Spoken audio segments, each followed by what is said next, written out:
Olá você! Seja muito bem-vindo ao nosso fascinante mundo do autismo.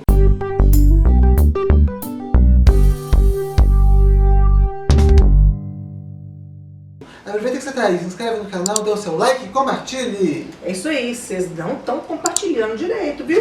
Tô de olho, né, Victor? De mãe é terrível, né? Eu sei disso todo dia, viu? Victor, continuando falar sobre mitos, né? Vira e mexe a gente está nesse assunto, né? Porque Tem que desmistificar muita coisa. Tem uma coisa que me irrita, que é o seguinte, Victor. É aquela crença de que o autista, se você olhou no olho, você não é autista, porque o autista não olha nos olhos. Gente, o autista, ele pode ou não olhar nos olhos. Via de regra, tem dificuldade mesmo, ainda mais quando tá o autistinha, né? As nossas criancinhas. A gente já mascarou muita coisa, né? Ainda mais as criancinhas. Por quê? Porque o rosto é muita informação. Olha só, 2 olhos, 2 sobrancelhas, uma boquinha, um nariz, 2 buraquinhos debaixo do nariz. Eu estou me sentindo horrível. Eu tenho a mesma coisa, tá bom? Mas o que acontece? Então, fica... O nariz eu puxei de você. Abafa o caso, deixa pra lá. Então, gente, seguinte, o autista, ele tá procurando segurança no mundo, o processamento sensorial é muita informação.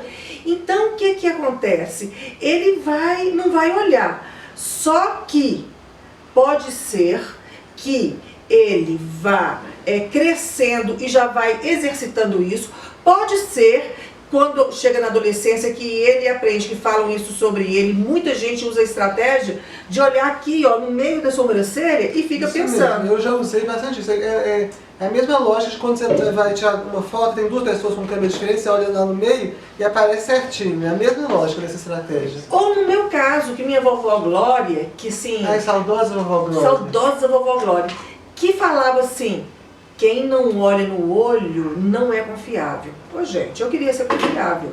Então, eu forcei a minha barra com esse, né, olhando aqui mais ou menos aqui no meio, e hoje eu converso sim, como eu estou olhando no olho de vocês. Acontece que quando eu estou discorrendo alguma coisa, eu na hora de falar, para eu construir, não me perder nas minhas ideias, se eu estiver conversando com a pessoa, na hora de falar eu busco assim o ambiente, olho para o outro lado e volto para a pessoa, e na hora de ela falar, como eu não estou processando o pensamento ou a minha fala, fica mais fácil de eu prestar atenção e olhar no rosto dela. Viu, gente? A autista aprende tudo. Para tudo a gente tem estratégias. Mas não para aí não, né, Victor? Não param os mitos não. E tem os mitos que teoricamente até podem ser vistos como coisas boas, mas que acabam dando um peso para o autista que ele não necessariamente precisa ter. Por exemplo, aliás, peso e rótulo não presta nunca, né? Nunca. E é o que mais tem. E a gente lê sem mania de rotular os outros. Então, a questão de que nem todo autista é um gênio da matemática. Todo autista leve, né? Que fala que o autista grau 1 ou Asperger, né? Nossa, eu sou um desastre. Eu lembro das minhas notas de matemática no ensino fundamental, abafa o caso. Ensino médio, então abafa mais ainda. Eu até conseguia, mas eu achava que era porque eu me esforçava. Não, eu passei, mas porque eu me esforcei demais. Tive aula particular, tive um tanto de coisa. Mas o autista, ele tem sim um cérebro lógico, que mesmo quando ele for para interação social ou para escrita de um texto, ele vai ser lógico, ele vai ter uma maneira mais lógica sim de perceber as coisas. Mas isso não significa que ele vai ser bom em matemática. Até porque a matemática, muitas vezes, eu me lembro do 8º ano, tinha uma professora maravilhosa chamada Alessandra Toledo, que ela falava que a matemática do 8º ano exigia muita abstração, que era justamente a dificuldade de um autista. Até autista com descalculia, como condição coexistente. Então, assim, nem todo autista é um gênio da matemática também, não. Pois é. Tem também um outro mito que incomoda bastante. O autista vive no mundo dele. Ele não consegue ter a percepção dele, então ele fica ali no mundinho dele. Mas, gente, vamos combinar. A gente percebe até demais, né? Aliás, detalhe é com a gente mesmo. E às vezes a gente pode não falar, mas a gente tá de olho em tudo. Eu lembro que eu percebi uma coisa que desmistificando mais ainda, já que a gente está aqui para quebrar paradigma, nós vamos quebrar mesmo.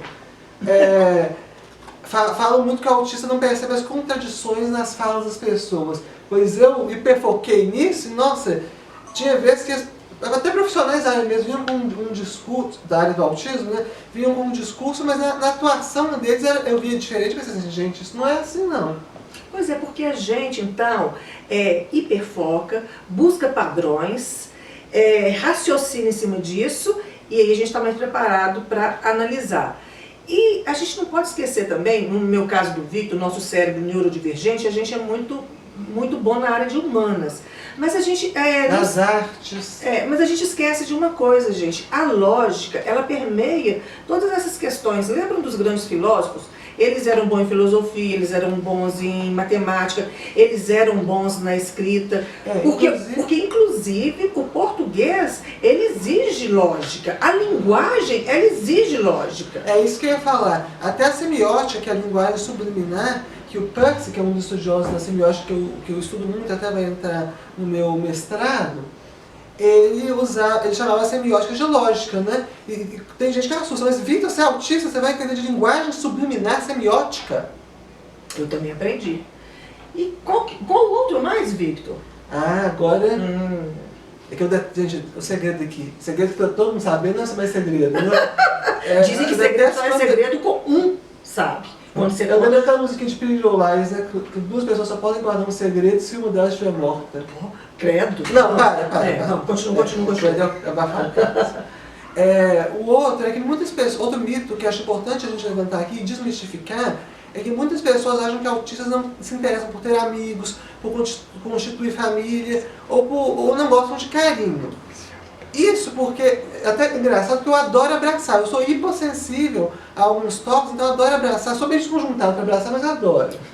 Por quê? O pessoal autista pode ser hipossensível, porque ele vai buscar essa sensação do abraço, então às vezes minha avó, coitada, que é mais fofinho, né, vovó? Chega aqui, eu abraço ela. Mas minha mãe tá aqui em casa, mal levantou, o Victor tá lá, querendo abraçar. Complicado, né?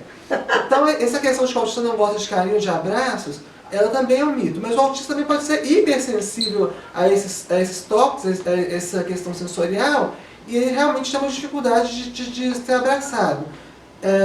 Como eu tenho, por exemplo, de manhã, quando eu acordo de manhã eu fico num mau humor, até nem é tanto por causa do autismo, mas enfim. Mas muitos autistas têm essa dificuldade sim, mas eles gostam de afeto, gostam de expressar o afeto, e eles fazem isso de uma maneira diferente. A gente tem a nossa própria maneira de demonstrar e a gente não sabe como fazer amizades muitas vezes. A gente não tem um texto sobre autismo que fala assim que o mundo é como uma peça de teatro que todo mundo sabe o roteiro, menos os autistas. Então é mais ou menos isso. A gente tem que aprender um mundo que a gente não sabe os códigos para jogar nesse mundo. Mas mamãe arrumou uma estratégia. Então a gente tem uma dificuldade em fazer amigos, mas a gente tem esse desejo. E tem o desejo também de ter muitos autistas, né?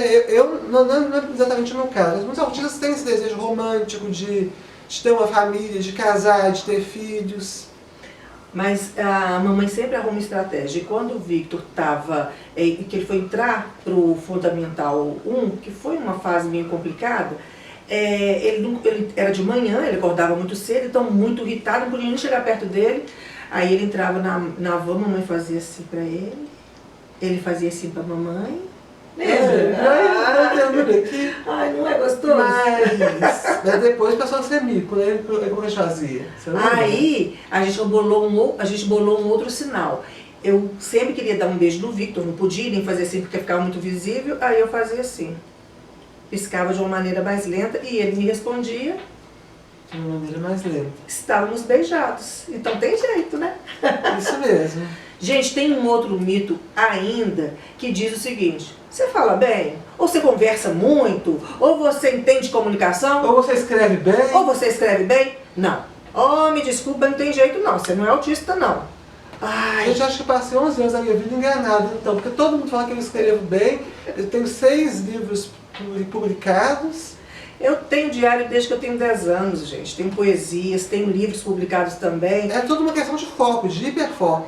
De hiperfoco. Quando eu e o Victor percebemos que a gente tinha dificuldade, às vezes, em externar as nossas emoções, a gente passou a externar isso da maneira escrita. E ainda assim, quando a gente sentiu dificuldade, a gente optou por fazer o curso de comunicação. E esse trabalho que a gente fez na escrita reverberou na fala, porque a gente passou, tendo esse roteiro, né, que os autistas não têm, por meio da escrita, ficou mais fácil desenvolver uma fala mais articulada. Inclusive, tem assim, ele é caladinho, né? É autista. Não, tem autista que fala, fala e fala. Pode até não ser uma comunicação, uma linguagem muito funcional. Por quê? Porque normalmente ele já chega, antes de cumprimentar, já te fala assim, nossa, mas eu estava escrevendo aquele livro, fiz assim, fiz assado, e já vai conversando sobre assuntos que o interessam. Então é isso, gente. Mais uma vez, vamos chamar a atenção. Antes de julgar, procure entender. Conheça. É isso Mais aí. informação, menos Menos preconceito. preconceito. Até lá. Até.